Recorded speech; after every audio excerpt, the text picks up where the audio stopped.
muwaadiniinta Soomaaliyeed aqoon-yahanada dhalinyarada waxaad moodaa waayelkii iska wada hoydeenoo dhalinyarada way soo hadhay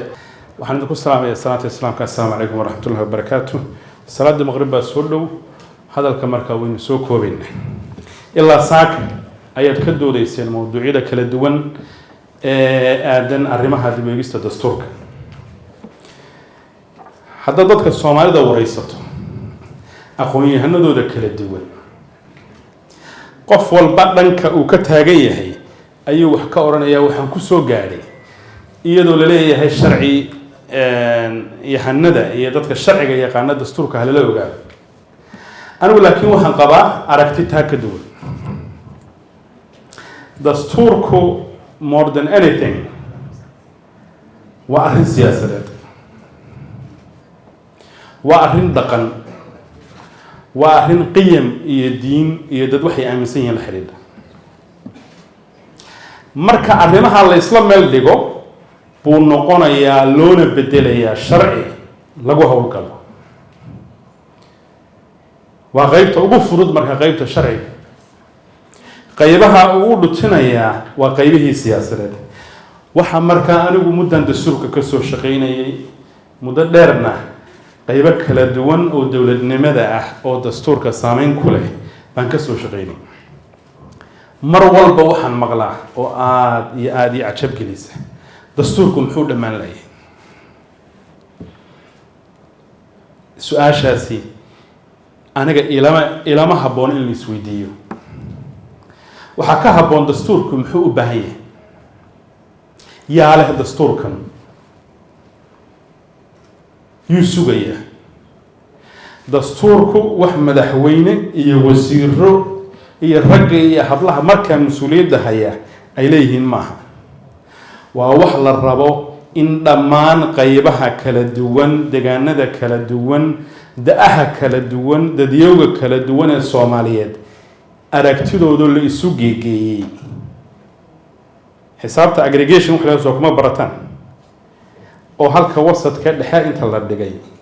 la yiraahdo lagu howlgalo dastuur waa ka hortay wax laakiin uu wasiir hadii novel uu yahay intaan kol la galan soo daabici lahaa xilligeedii jawaari oo iga aqoon badan oo iga garasho badan baa wadi lahaa xoosh baa Allah yarxamo wadi lahaa ragga hadda jooga dhameyn lahaa muwaadinka halkan fadhiya waan idin challenge gareynayaa deegaan buu ka soo jeedaa xildhibaanuu leeyahay madasha wada tashiga qaranka dad baa u fadhiya horta waxa la yiraahdaa gunbay ka tolantaay qofka siyaasadda kugu metelaya waa inuu afkaarta aad madalaha naga weydiinayso aad soo fartan oo xambaarsan yahay bimaana waxa la yiri 6 qof ayaa go'aan ka gaadhaya qodobada dhowrka ah ee loo baahan yahay in la isla meel dhigo 6dii qof Soomaaliya waliba rag bay yihiin dhamaantood inay wax soo xambaaraan Soomaaliya afkaar ay sidaan horta dastuurkii goboladu idinka jira matalaad buu idinka jira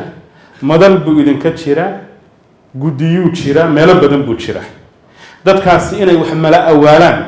ama ay hal abuuraan lama rabo waxa la rabaa afkaartii dadka inay soo xambaaraan anagu waxaanu ka degnay intii aan dib ugu soo dastuurka joogay waa talaweedanoo dawladda dhexe iyo dawladda federaalka ahayd iyo maamul goboleedyada qaar waa ku isa seegay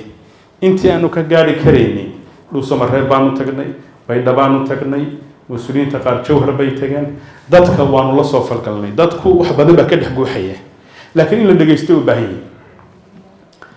وحسأين الموجرين عوضنا إن يصلح الله إنه هرت دتك اللي ربي إن أفجارته اللي صوق ورياض دستور لا قرأ حاجة بيتشوجا ما أنت تشسيرة شوك تبع ما أنت الدولة وزارات هذا السوق عدبة مسوا أنت 7.5 مليون 7 مليون iyo badh Soomaaliyeed baa waxa halis ay ugu jiraan in abaartu intay ka sii darto xaaladooda ay adkaato waa qodobtaas in kale oo malaayiin ka yarayna waxay ku hoos nool yihiin cadow ku soo duulay dadka Soomaaliyeed oo xambaarsan afkaar lid ku ah oo diidan qarannimadeena qowmiyadnimadeena qofnimadeena iyo qiyamkeennaba oo da'yartii ka dhaadhiciyey dastuurka gaalaa wadata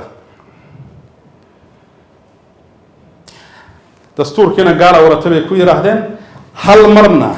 900 oo qof baanu isku qarxinaynaa oo muslima oo salaad ka soo baxay sidii ka dhacday Soobe annaga idin metelna bay leeyihiin horta dastuurku afkaaru xambaarsan yahay afkaaraha in la isla soo meel dhigaa loo baahan yahay dadkii baa dastuurku ku maqan yahay dadkii waa in gacanta cadowga laga soo saaro horta waa in sida wiilka xamar jooga